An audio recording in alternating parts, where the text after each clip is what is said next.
how would you like to achieve your first million? And today we have with us Muliat, which is a leadership and a startup coach. So, Muliat, tell us, what are the 5 steps to make the first million?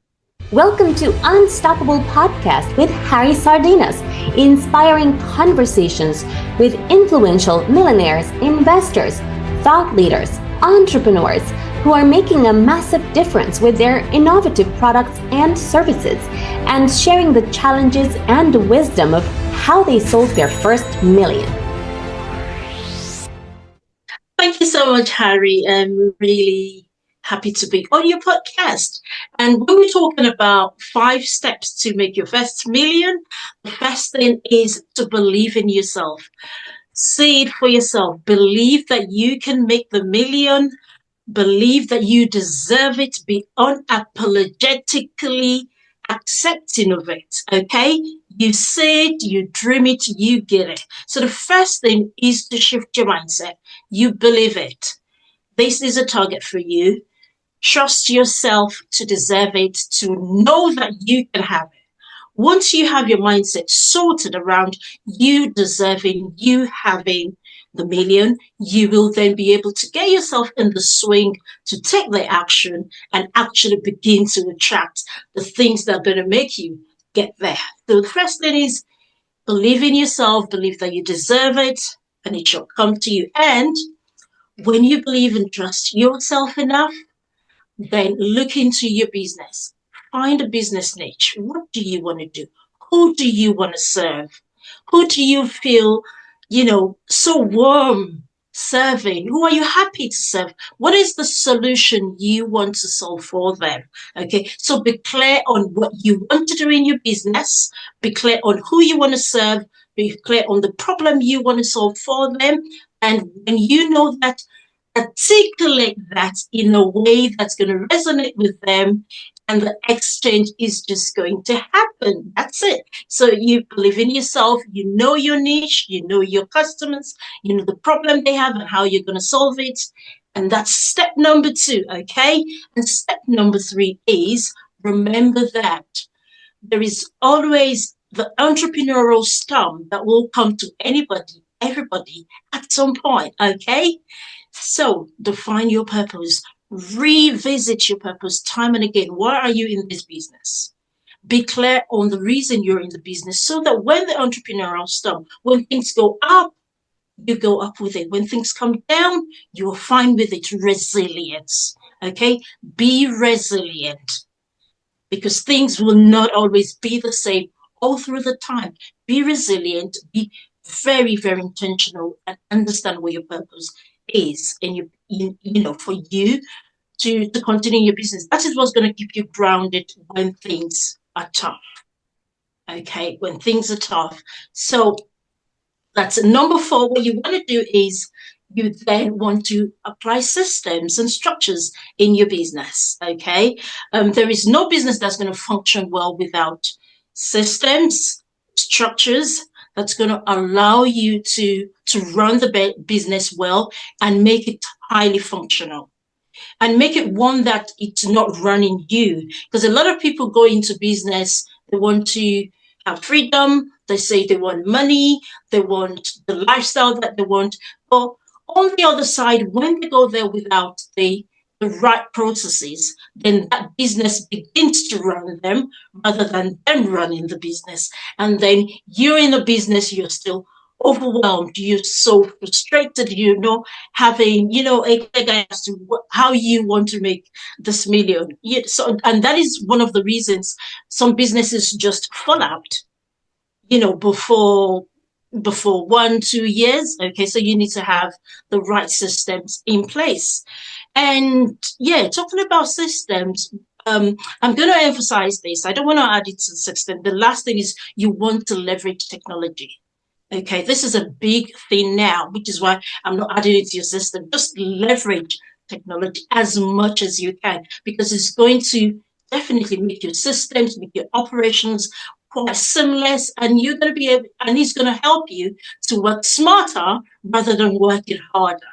Okay, so those are my 5 steps for you to hit your million. So trust yourself, get clear on your niche, be resilient, apply systems and processes that are quite great for you, understand, and then leverage technology. These are the 5 things you need to put in your business, and Wow. voila, you are there. Spectacular, spectacular. I'm so happy that you're here in this podcast because this is right in your backyard. A startup coach and leadership coach. So this is what we want to cover now because I interviewed personally the Minister of Finance of Zimbabwe. I think 6, 8 months ago, maybe a year. Remember? And this is what he told me. He told me, Harry, we having a process program in our government where we are lending money to the people in the countryside, and they are taking this money, they're growing some tomatoes, and they paying back the loans. And this is the good news that I find, Harry. This is what we found out, that women are paying back the loans better than men. And then they are growing the vegetables, they conducting the business, they're paying back the loans, so then we can get the normal loan. So he told me that the government is very happy and is very safe lend money to women and to do their own business, you see, because they see risk in the different ways. So for the government point of view, the world extremely happy because it's working financially for them and also encourage the economy.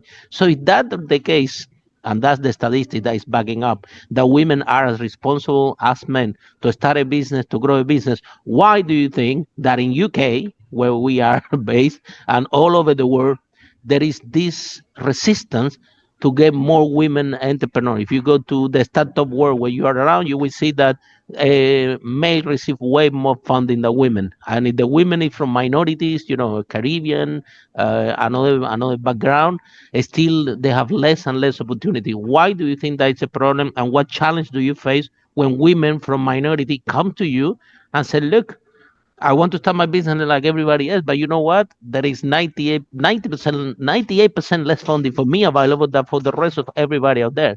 So how can you help these people? How can you support these people? Why do you think there is so much resistance for women to be in business?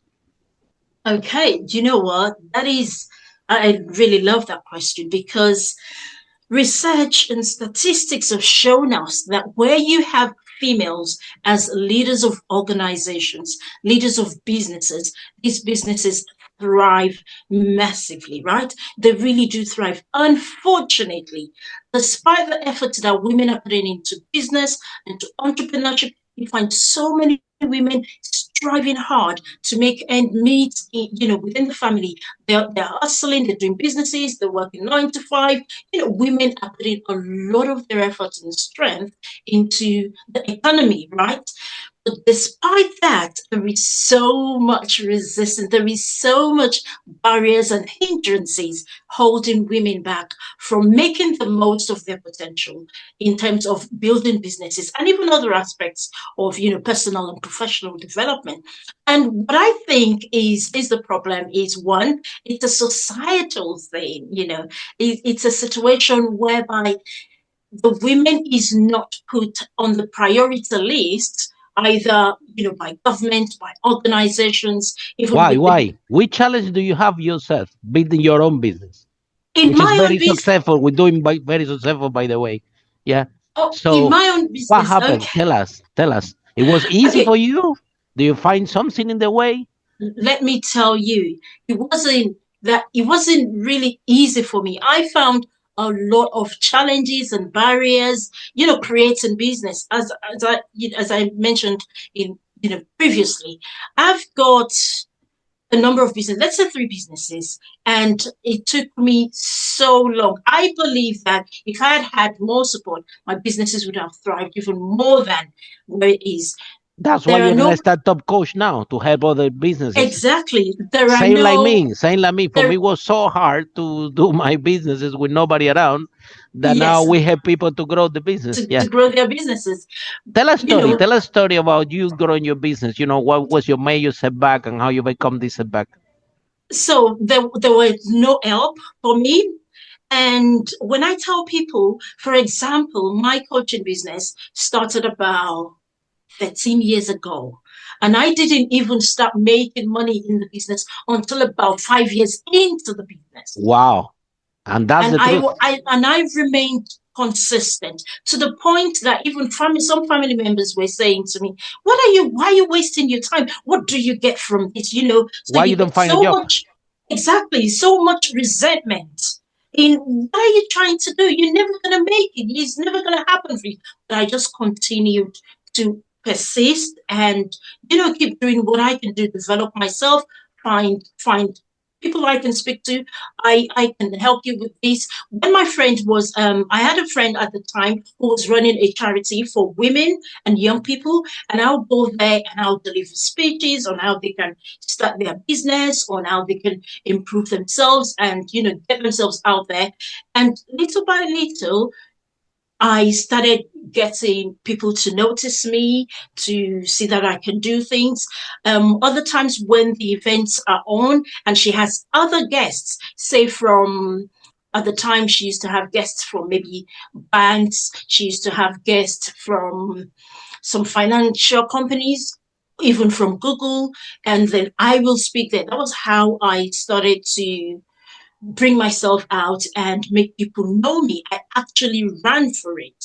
Seriously. And in my other business, that I started in about 2019, that's my social care business, that was even tougher because you don't have clients, there is nowhere to get loan, you have to have an office, you have to meet all compliances. And at the time, I was working another job. So I'm going to work a job and use my salary to fund a business that I want to start. And I'm just going to go about asking people, I did flyers into people's homes. We're running this business. I can do this for you. So it took a lot of effort and a lot of resilience, sorry, a lot of resilience. Sometimes you Do you think, feel that people were looking at you and say, like I hear, you're leasing buildings to and provide this accommodation uh, to elderly, which is something that you need to be very skillful because you have to comply with a lot of yeah, regulation. You have to lease a building, and then the government will bring you those clients. So this is very regulated in terms that you have to have all the paperwork in place, and so this is a lot of responsibility. Yeah. So do you feel that somebody look at you like, who do you think you are, leasing all this business? You're just women running this.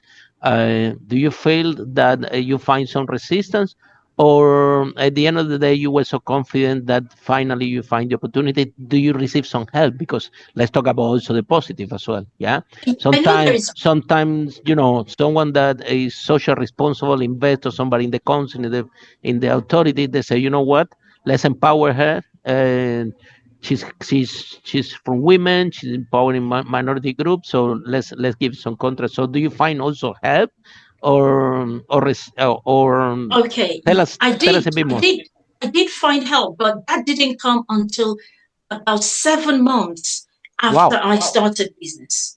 Like you would literally call them, email them, send them evidence of the things that you've done in the past, and you wouldn't get. I didn't get business for 7 months of opening my first office, And my then what first happened? branch. Then what happened after month number 7? After you said And so after many. 7, and let me tell you, after that, I said to myself, I said, this is going to be the last email unto Wow. God. I said, this is going to be the last email I was going to write. And it was in July 2019. I said, this is going to be the last email I'm going to write. And I wrote that email. And I said to myself, if that email does not bring anything back, I will just go and, cancel the company because I had Wow. had enough. I'd been paying for the office, other things. I'd been preparing. I had a staff member, I had, a staff member, two office staff members that I was paying, no money coming. I was Running for working seven aside. months. Yeah, I was working a side hustle to pay these people. As in, I was doing a Hmm. job, a managerial job to pay, so I said, this is the last email that I'm going to write. And it was that last email that I wrote on that day that I got somebody to respond back to me and then said to Wow. me, send us all of these documents. They asked us for some documents and everything. And then I sent them again those documents. And it was that last email that I started receiving contracts from the local authority. Well, I mean, I so was what's the like, point of the story? The point of the story so the is problem is don't give up. is What's that the point of the do story? not give up. Do not give up. Please Absolutely. do not give up. I mean, I could have given up in all of those 7 months. I could have said I wasn't going to write. It was just because I continued, I persisted, I just believed somewhere in me something would happen. And Yeah. and And that I and think that happened. the I always say in this podcast, you see, we said don't give up, right? But remember how many times a fly can go through a glass window. So is a fly will never can go through the glass window, even if it doesn't give up. However, what you can do is change your approach. And I think that what happened in this last Exactly. email is because you said this is gonna be the last one. That email you really wrote what you feel, what can you do, you really believe it, and that's why the people get it. And it's a skill. Business is a skill. Exactly. The more you practice, the better you become. So Ex- the first email, well, maybe it's not exactly. written in the way that they want to hear. Then you send Exactly. one more, Exactly. they're not responding. So that last Exactly. email, you change the approach. You Yes. wrote in a way that you touch L- the heart of these people l- rather than trying to get business from them, and and they respond, correct? Exactly. I really wrote the email saying to them that for the past 7 months within this community, we have been engaging with you. Yeah. Within this community, I showed that we want to support the people who do need our services. It was so And then strong, and then let's and then they continue. You felt say, it. yeah. And then let's continue. You said this is the last email that I'm gonna send you. Yeah, but that doesn't mean that you're gonna close the company. You know what you do? You go to the council, you knock the door and say, listen, I send you 20 emails, I'm here. You don't respond to my email, now you need to listen to me. I could have done that. I could have done that. But, I was just glad. But I knew that I wrote that email, it wasn't just, I know that I wrote it with all of my strength and everything that I had within me. But I'm glad it worked. It did work.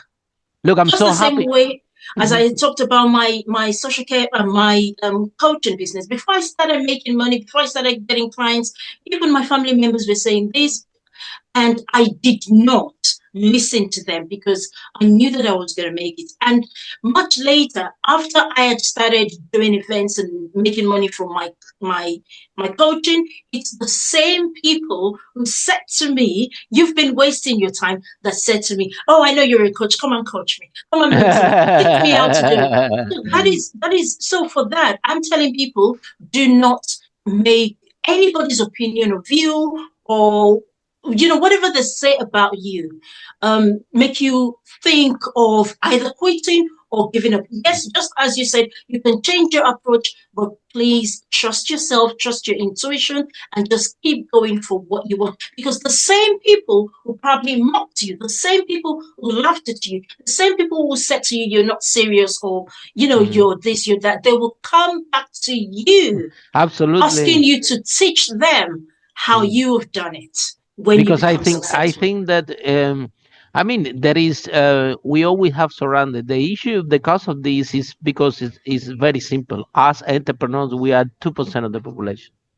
So, and our environment, there are no entrepreneurs. You have your mom, you have your dad, you have your family. For example, in my family, no one is an entrepreneur. I was the first entrepreneur. My grandpa was an entrepreneur, but he died when I was very young, so he couldn't, never taught me anything. So I'm the first entrepreneur in my whole family. My parents are teachers. Yeah. So then what happened is that you go out there and then your parents say, why I study in the university, why you don't go and find a job?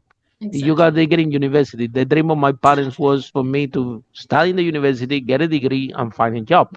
So that's what I did. I went to university, got a degree, and then I never used my degree as chemical engineer, never in my life. Yeah, give them the diploma. They were very happy, and that's it. My life changed and took another direction. So um, the people around you, sometimes you have to build a shield because they will never understand what you're trying to do. unless that they are entrepreneurs, unless that they are entrepreneurs, because they have a different reality. Exactly. They have a different way to see things. They are not bad friends. They are not your family men, but they love you. That's why they're telling you, don't waste your time finding a job. Why you doing working 5 years with no money? Um, and your family member will tell you, how come, what you doing working in a job and rather take the money for you, give it to other people for a business and you don't know it's going to work or Exactly. not. So they're telling you this because they love you. However, they are not wired in the way that us entrepreneurs are wired, where we uh, want to create something. Our objective is Exactly. to create jobs. Our objective is to we are the people that you have. Exactly. We are the most risks for everyone. Yeah, I go to the bank. The bank, they give it a mortgage easy to my employees and to myself. My employees go, they give the mortgage. I go, they say that I'm a big risk. I said they all work for me.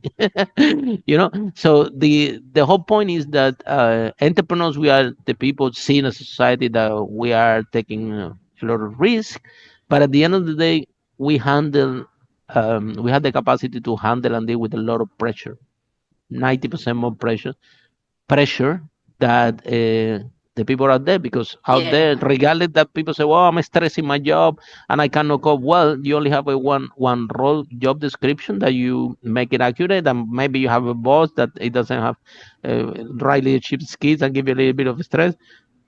We are responsible for everything. We are responsible for the people. We are responsible for the supply. We're responsible for the product. We are responsible even for the food that goes to the table to the family. Sometimes your employee is the only salary that comes to that house. So even your business is feeding the whole family, and you are also responsible for that. So all Exactly. that pressure, and then you have a marketplace, you have innovation coming up, you have competitors that say, "Oh, this business is good. Let me do it also." Mm-hmm. And now I have more money, so let me go and compete and things like that, right?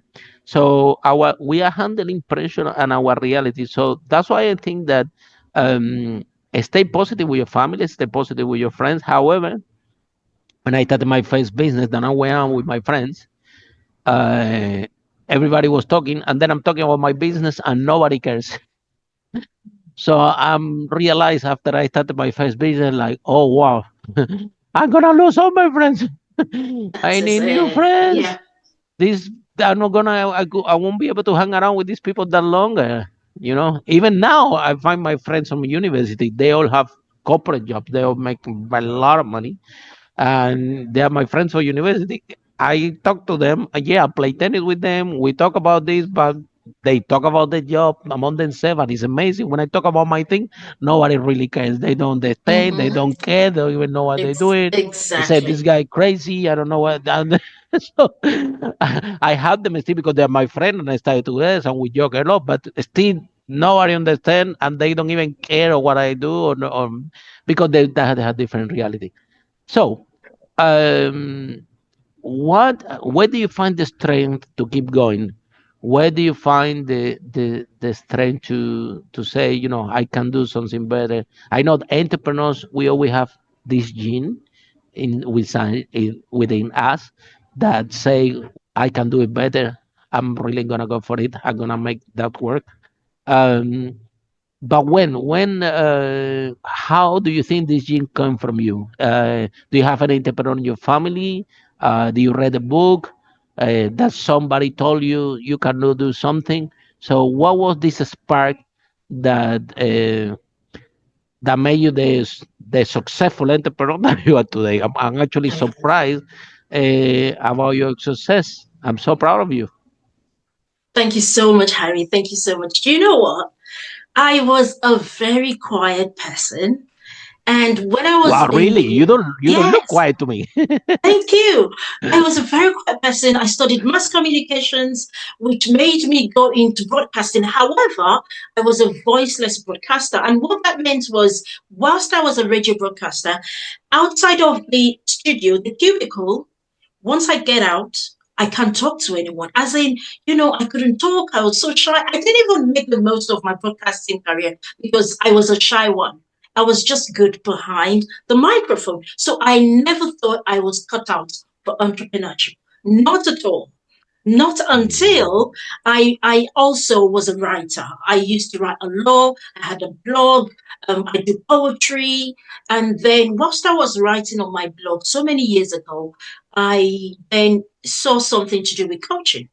And it would just pop up, on Google, that sort of thing. It would pop up. And I was like, what's this? That would be like about 17 years ago, thereabout. And it would pop up and I was like, what is this? So I clicked on it once, and then it was the coaching academy anyway in London. And then I went for the free event.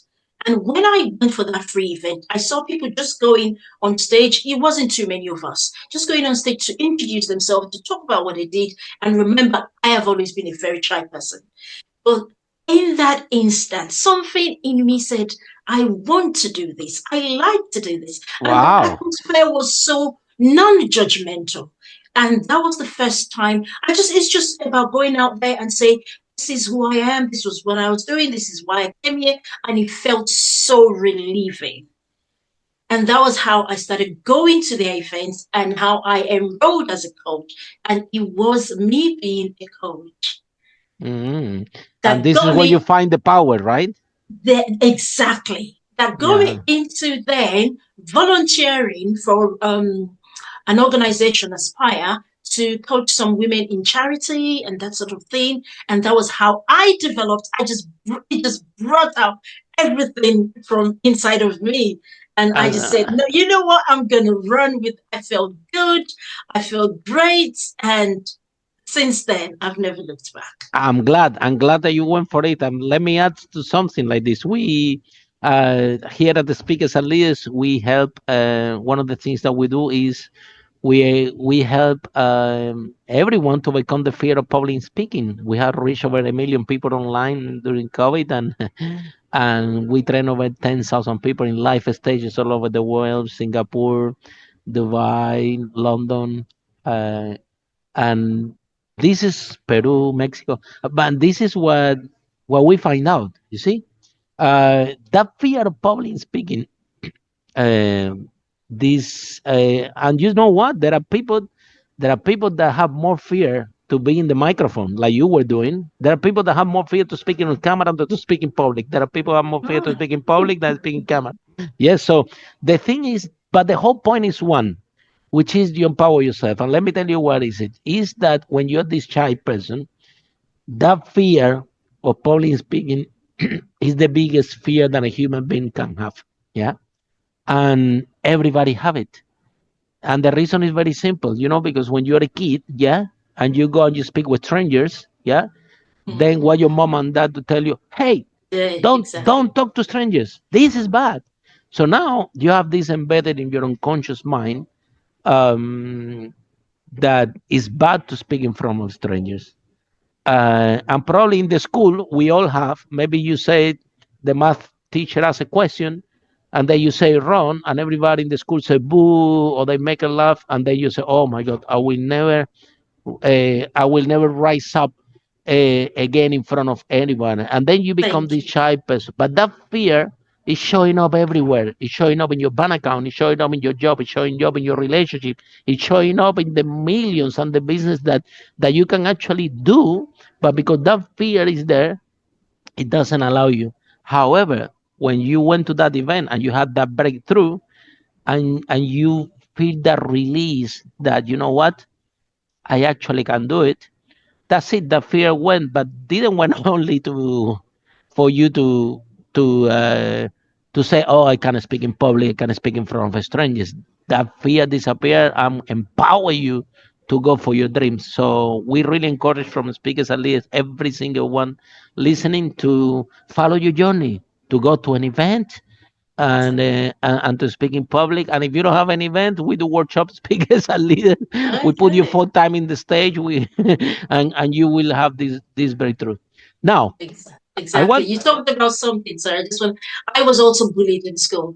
there So you that is go. one thing I Mhm. did. I remembered when I was about 12, I said, I will not speak even except when the teacher points at me. Because my friends used to bully me when I spoke. They would say this, they would have comments to say, and that went through when I was in the university, when I started working, yes, it did come with me. So yeah, Yeah, you being end up bullied. like this Yeah, shy person because yeah, for any reason, in the school it happened. I was bullied as well when I was a kid. And then you start to develop this personality. I don't want to stand out. I don't yeah, want to shine. I don't want yeah, anybody to pick on me. I want to just belong and be quiet. You develop that, right, yeah, as a defense mechanism. But if you want to live your life on your terms, if you like to fulfill your dreams, if you want to make a big difference in the world, you cannot be that person.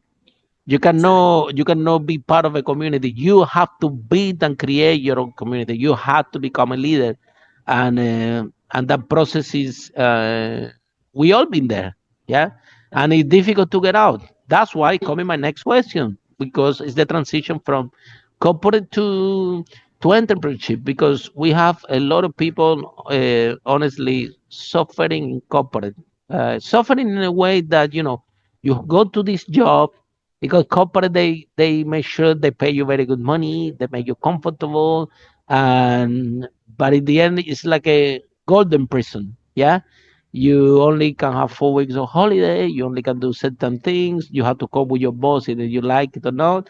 And a lot of people, a lot of talented people in corporate, they will find out one day that the boss is gonna arrive and say, you know what, we don't need you anymore. And now you're gonna have a certain age, no skills whatsoever, only the skill does this job, because corporate you need to be very, very good at only one thing. When in business completely different. You need to Mhm. know a lot about a lot of things and start to be good at a lot of things. So where do you find your strength to quit the corporate job and go for to develop your own business? So why you decide to be comfortable in a job that you go 9 to 5, they pay you very good money. After 5 o'clock, you need to worry about anything, and you're very comfortable. And rather than take this, live the life, be comfortable, go to a park. Now you're taking all this money, opening a side business on the side, financing all this business until you make it work, and you're buying your way out of corporate, and now you are the captain of your own boat, of your own ship. Now you drive the destiny. So where do you find the strength? What message do you have for women in corporate that they are in this golden cage and they are thinking, "Wow, I wish that I found the strength to do that. This is what I want to do. I want to create my own job. I want to create my own life terms. I want to travel more. I want to be happy. I want to speak on the stage. I want to travel the world. I want to write the book. I want to spend more time with my children." So, what message do you have for these women in corporate that they feeling the same thing that you're feeling, but they don't find the strength and the courage to start their own business? Why do you think is the problem? And where did you find the strength to do yourself? Okay, so what I see that is the problem is this insecurity. A lot of people are afraid that, oh, what's going to happen when I leave this job? Oh, how am I going to pay my rent? How am I going to pay my mortgage? How am I going to, continue life, fend for my family, and all of those things? But I tell you, just as you said, Harry, it's a golden cage. Yes. And for me, living the corporate, I worked in the corporate many years before living, and it's the fact that I realized for me at the time that I was not worth more than the money that I was making for my organization. Hmm. And it's just for that they're keeping me. So Wow. I had collapsed in the office on that morning, and then I'd been taken to the hospital in Wow. London. What happened to you? What happened? Why you collapsed? I just collapsed. I just was feeling dizzy, and then I just went. And Wow. it was from burnout, and I was taken to Wow. the From hospital burnout. from burnout because So at the why did you time, have to perform? There were pressure because of yes. So KPIs and performance. yes, and the pressure was I had a new senior manager that I had to senior manager that I had to do the induction, introduce him to her clients, Hmm. teach him the ropes. So, and he was just not getting it. And I was like doing two people's work, doing my work, doing You his need to work, do yours plus train that person, plus right? train that person. And the position was there. They didn't give me that position. They brought somebody else from outside, and I was the one to train somebody who was meant to be senior to me. And to make And matters you're worse, supposed to be the senior, and the other person should talk because it's you who teaching the ex- other person, and he's not exactly. getting it right. Yeah, and because they said, It's because frustrating. It happen a lot. It's happened a lot. yeah, Do you think I've that been this in is the because they took the decision maybe because you're a woman and it's better to be in a boy to have senior position? exactly because they brought a man. I don't know why they did that. It's a Anyway, lot of bias so in corporate, yeah? We need yeah, to do a lot so of work I on this. exactly. So I did that work. So I was really completely burnt out. But what made it really worse was on that evening that I got to hospital in the morning. That evening, the boss was texting me, "When do you think you're going to be back?" And I was like, I mean, hospital. "That's for goodness sake! I've I not mean, even been able to eat. hospital. I don't even have the Clearly, you appetite." were very good You at your job that the boss you needs were you so asking badly. me, "When, Mutiat, Uh, please, have you spoken to them? When do you think you're going to be?" Like, what is going then on? when they find out that you're important, yeah, then when they say the hospital, they are It's like, panicking. what's They're, oh my going God, on? when she's So, coming back? so I was just like, They so should it's think just the about money, this and promote you properly. Yeah. So then it's the then you money. you don't end up in hospital. Exactly. So, that started me thinking, what? When I go back there, I've got to do some things differently. I've got to, yes, I went back to work. I spoke to them about the burnout. I actually got what's it called? A promotion. But after a while, I just saw that, what, they're using me. They're using me too much. I need to begin to use myself and add value to my life. And that was when I resigned. There is so much in the People corporate don't world. value, you don't need them. Exactly. You There's can do so it much. yourself. You have a lot of potential. So I'm saying to all the women out there, if you're a corporate, female executive, senior professional who's looking to start your business, you can start believing yourself. Know that you can do it. In fact, get your value before anybody puts value in you, because you will never be valued enough. And where you're being not seen, not heard, not appreciated, know that it's time for you to start packing your things. You don't have to leave immediately, Mhm. but begin to prepare yourself so that you can live in good time. Because the Absolutely. later you live it, the later the value you give for yourself, goes down. That's the thing. So in good time, when you can use yourself and be of value to yourself and help other people, then do it in that time. Because it wasn't until I realized that, they're just using me, I'm not appreciated as much as I should do. I just said, I can do it for myself. And that was when I started putting myself together and say, you know what? Wow, it's very inspiring. And this is the Yeah. good news. This is the good news for every woman in corporate and men in corporate listening to this And men in broadcast. corporate, yeah. This is the good news. Good news number one. Yeah, this is what we advise, because from this broadcast we want all entrepreneurs to be wealthy, healthy, and happy. So number one, if you're a company in corporate and you're having burnout and you're suffering, step number one, yeah, find a coach. Find someone like Mulia that came from corporate, that been in your journey, that understand you. Yeah, find a mentor. Yeah, and then have a conversation. Have a conversation to someone that been there. Yeah, someone that understand your problem. Yeah, and you will have a discovery question. And on the side, without quitting your corporate job, on the side Exactly. with the right mentor, you can start to do your side business on your own pace. Yeah, exactly like you did.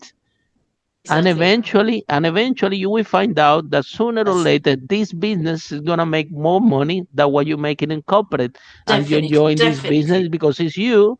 And in this moment is when you do the transition. So it's possible for you, it's Definitely. available for you. We don't Definitely. recommend just like, for example, like you, I think that what you have done some fantastic, because you could be very upset in the hospital and I said, I'm quitting.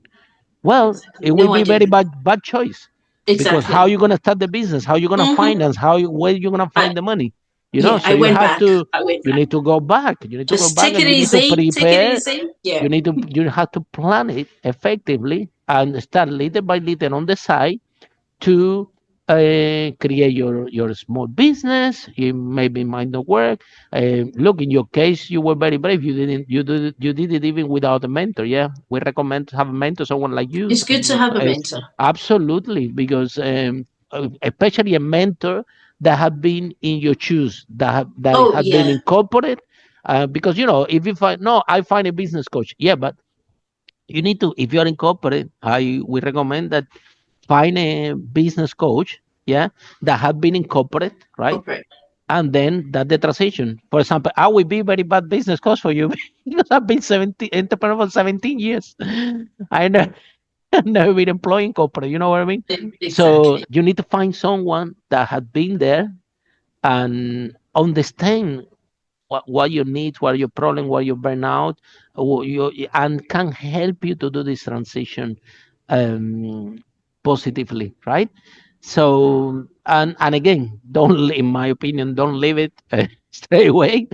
No, Just plan effectively so you can do this sustainable. Don't do it out of anger. Plan for exactly, it because, again, being an entrepreneur is you're gonna change a lot of things, and you have to be able to know that you can do this, because in corporate we exactly, are all too used to say, oh, this is not my job. In business exactly. doesn't work. Everything is your job. Everything. And if you're going to from corporate to this mindset, I'm going to do my own business, but you're gonna keep the same mindset of corporate, it's not gonna work. You have to become a different person. You have to change 360 degrees, and you have to check if you're willing to do it, to trade that for your freedom. Because some people, when go to business, they find out, oh my God, I need to learn about accounts, I need to learn about marketing, I need to bring my product to market. Yeah, This is not gonna be quick. Why I'm making so little money? Why the clients are complaining and everything? They might say, okay, you know what? This is too much headache. I prefer my job. But your job that you prefer, it, be careful, because one day it's not gonna be there. One day you can burn exactly, out. One day, one day the market change in the same way the market change for your business. It will change. So that job that you think that is safe, comfortable, is one of the most unsafe golden cage that is out there, exactly. because can be COVID come, something can happen out there, and then without no preparation, because that's what will happen when the day that they're gonna tell you that they're gonna get rid of you, that day you don't have a plan B. That day you will find out that next day you have nothing and you have to start over from zero. So plan effectively. So if somebody's in love with our conversation, how people can find you, how this process works, can you share it with us? Okay, yes, people can find me, on LinkedIn. I'm on LinkedIn, Mutiat Adebowale, via my website, Ignite Your Leadership Prowess, where people can always find me, I like the um, name of your website. Ignite Your Leadership Prowess. And yeah, I was just going to say, prior to, switching corporate female to entrepreneurship, for about 10 years, I did leadership and career coaching. And, some of the people who know me said, we feel that you're betraying us, because I know a lot about, leadership development. I have been supporting those women before I then took some of those women and helped them to become entrepreneurs. I mean, it's not Wow. because of betrayal, it's just because I understand in some cases the toxicity in corporate, and and And if you have to somebody progress in life. If you're not exactly growing, you're if dying. If you're in yeah, corporate and you can make more money and you can have a high position, why not? exactly, why not? Yeah, If somebody we wants don't to encourage improve their everybody to lives, quit. We I don't. will help them. If you Exactly. are already in corporate, and you think that you're of the value, and maybe you can help them. Okay, hey, you know what? I'm gonna guide you, and you're gonna get paid double or triple in a different job or in your same job. Yeah, and eventually, you see, the more you get money, the more you make money. This is important because business takes finance. Yeah, It you does, have to yes. develop the skill. The more you practice, better you become, and you're gonna make mistakes. And when you're in business, those mistakes cost money, and so we have to wait to finance your way out. Okay, so thank you so much. That has been amazing. And for all of you listening the Unstoppable broadcast, and follow us in our social media. See you in our next episode. How brave entrepreneur life Mutiat break that wall and achieve the first million. Bye for now. Follow us for more interviews with world's most influential, audacious entrepreneurs that overcame challenges and adversity, providing you with the blueprint of how they sold their first million so you can grow your business exponentially.